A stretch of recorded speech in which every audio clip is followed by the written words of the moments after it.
G'day guys, welcome back to Aussie Outdoor Reviews. Today we're going to be reviewing something a little bit different. The PetSafe pet containment system.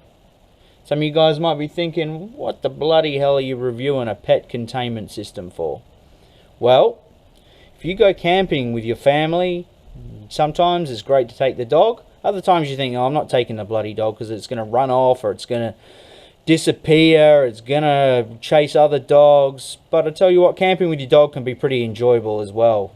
So although this system is set up around my house, a lot of people go camping in campsites where you can take dogs, and powered sites of course too. So if you can get yourself a powered site in a dog friendly caravan park, you can take this with you. It's simple. Once your dog gets used to it, it's a great way of keeping your dogs contained. Okay, so what we'll go through here is, this is the actual control box, and you can see the two lights are on now. I've got this all set up. I've owned this for probably about a year and a half, nearly 2 years now, and I highly rate it. It is very, very good. If you have a troublesome dog, it'll definitely help keep that contained in your yard or wherever you set the wires up. So the way that it works is you have this containment box here. Okay. This is your transmitter, and it has all your, basically, all your information and all your instructions here. There is a ginormous bloody book that comes with it, which is in all sorts of different languages. So that's great if you're not the best at English, but you can read French or Spanish. There's a whole heap of useful information in here. So when you buy the PetSafe, it comes with the boundary wire. It comes with your transmitter, and it also comes with the dog collar. Now this here is an example of a dog collar for a large dog. The way that this works is, basically, you put it on your dog, you set the zapper rate, and when the dog walks to a predetermined distance around this wire, this will vibrate first, and sometimes they make a noise. And then if they get closer and closer, it will give them a short zap. Now this takes just a small battery, so it doesn't give them a super zap. You're not going to have a fried dog. Your dog's going to be fine. You know, really, I think what's the best thing? Your dog gets a bit of a zap and it stays in your yard, or your dog escapes and gets hit by a car. You know, you could be up for thousands of dollars worth of in vet bills. You might have to pay for old mate's car that's just been totaled. Okay, and of course all the mental and those sorts of effects that it's got on your family. Dealing with an escaped dog can be a pretty traumatic time, especially if you have small children, and of course you don't want to have to spend your time looking for your dog. So this is the type of 9-volt battery that goes inside of that particular collar. Like I said, we've owned this for quite a while now. We had a Rottweiler, a male Rottweiler, and that kept him in. He was petrified of the collar. It sounds pretty bad saying that he was petrified, but once they get used to it, and used to it means normally one zap, if they go near the boundary wire and it vibrates, then they move away. And of course they learn not to go near the boundary. Okay, if you set it just across the middle of your lawn, it's quite difficult for them to learn where that line is. So you need to think about that when you're setting it up. It does come with little flags that you can use, and the flags, the dogs will learn that going near the flag means they're going to get a zap. And that's great in those sorts of open areas, like if you did it across the middle of your lawn or in your front yard, that sort of thing. But personally, I prefer to run it around the fence line, so your dog can run around your entire yard. And of course, if you're whippersnippering or if you've got to do some mowing, you don't need to move the bloody wire all the time. It does say to dig it in. We've never dug it into the ground. We've always just run it around on top of the ground. What I'll do now is I'll take you for a walk around and show you the way that we have ours set up. And I'll also show you the collar that we've got on our Jack Russell.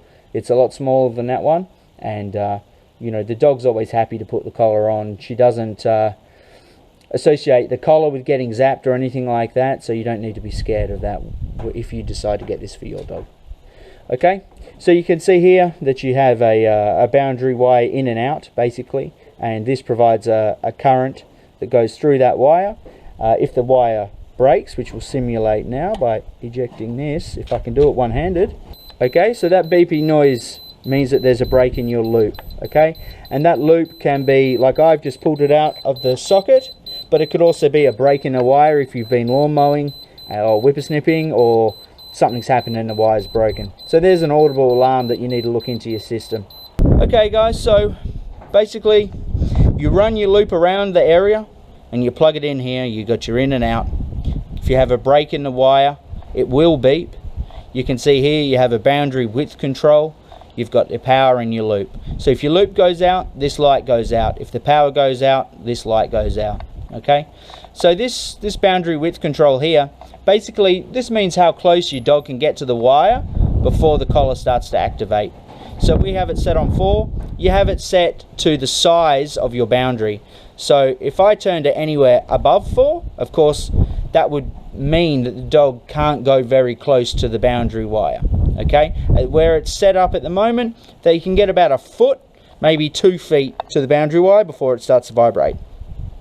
So the way that you set it is you turn it all the way down to 0, which reduces the power put into the loop. So now we're getting a loop alarm. You slowly turn it up until that loop cuts off. Okay, so now there's enough power, and that is the minimum setting that you can have on your boundary wire. Okay, so that means at this setting your dog can get right up to the wire, can nearly stand over the wire before it gets a vibration or a zap, which for us isn't what we want. We have to have ours up a little bit. I'll put it back to 4, and the reason for that is that we've run the wire outside of our fencing at a few points. So for it to still get to the dog needs to get up to the fence to get a zap. So that's where I go back to what I was saying before, where you can use the flags to designate where the boundary wire goes, but in our case we've used the fence. So this not only teaches the dog not to go out of the fence when it's not wearing the collar, but the fence is what's causing it to get the zap. Okay, like I said, it sounds pretty horrible, but the dog you know, doesn't seem any worse for wear. We've used it for years with other dogs, and it's worked fine. And we'll go up now because I can see our dog chilling out in the sun wearing a very stylish zapper collar. Okay, so here's one of the PetSafe flags that we've got stuck in the ground here. We could probably move this one, but this is just to show you what the flags look like. And I think when you buy the system, it comes with about 15 or 25 flags. Good girl. So here we have Gracie, Jack Russell, and she is kindly sporting the small dog PetSafe collar.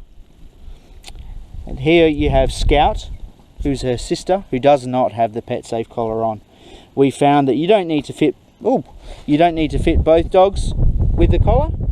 If one dog won't go through the fence, the other dog won't either. And you can see that the Gracie here, she's chilling out on the lawn, and just over here is the wire. So like I said earlier, that we had to go a little bit above the minimum recommended distance or voltage, is because some areas we have the wire outside of the boundary. So what I'll do now, I'm going to have to interrupt Gracie's sunbaking, and I will get the collar off and I'll show you what happens. Good girl.